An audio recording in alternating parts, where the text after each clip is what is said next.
Once your dough has finished its bulk ferment, you're going to divide it into 70-gram portions and round up those balls.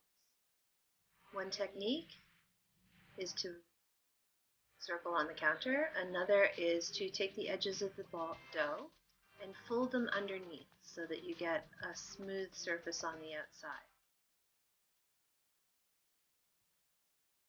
Once you've accomplished that, then you can give the dough a squeeze, and then make sure that the bottom seam underneath is tucked in, and then you're going to let them rest. Once they've rested, you're going to turn them into cylinders. Flatten the balls and start rolling. Roll and stretch, roll and stretch, roll and stretch until you get a cylinder that's about the width of your hand. Once you've done that, again, let them rest. The first shape that you're going to start with is the single knot. Start with one hand on top of the other, and with even pressure, expand your cylinder into a rod, which is approximately 2 hand widths wide. Once you've done that, let it rest for a moment, and then just tie it in a simple knot. Make sure the tails aren't too long. You don't want them hanging out the outside of your bun. Then place it onto a parchment-lined baking sheet for proofing. The next shape that you're going to work with is a double. So once again, one hand over the other, even pressure down, and expand your cylinder into a rod.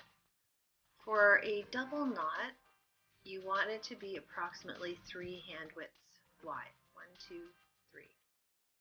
Again, let your dough rest for a second, and then proceed with your shaping. This is a Kaiser style double knot, so you start with a single knot, but leave longer tails. So you've got one here, one there. Make sure you have room to tuck them in.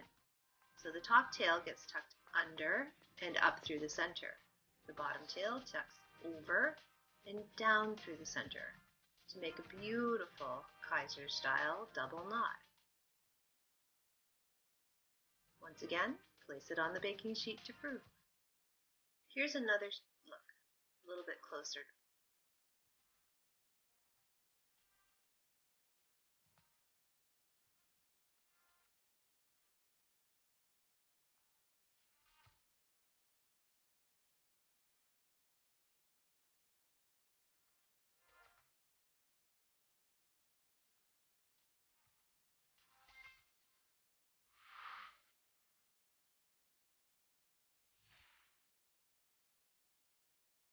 For the style of double knot that is described in your manual, simply do a single knot, leaving one side longer. So bring the longer tail up throughout, make sure that you have room to tuck it in again, and then loop it around and tuck it right up into the center. And that's our double knot from class. The next shape you're going to be working on is called a figure 8. To do that, you want to have your dough approximately 3 hand widths wide again. You're going to start with sort of a J shape.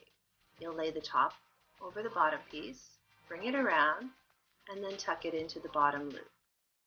This is your figure 8. And then the last shape that you find in your manuals is called a braided. For this, you need to expand your cylinder a little bit further.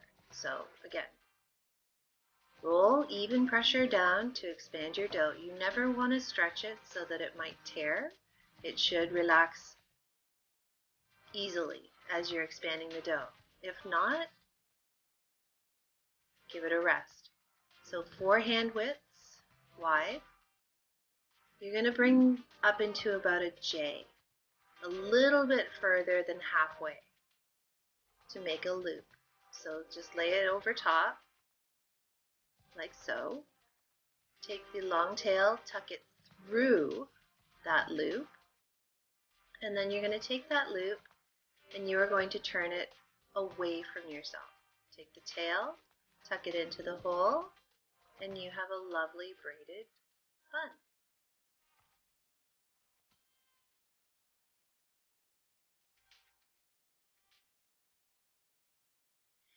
And here's another style of double knot that you can do. They're quite lovely and they are fun and easy to make.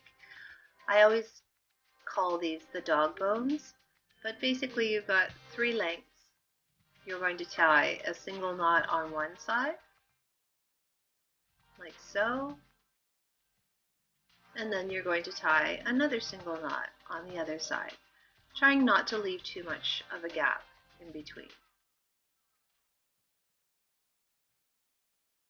So once all of your buns are shaped, get them onto a parchment lined tray to proof. I like to give them a little bit of egg wash before they proof. Just make sure if you're putting plastic over top of them that the plastic doesn't sit on the surface or it will stick.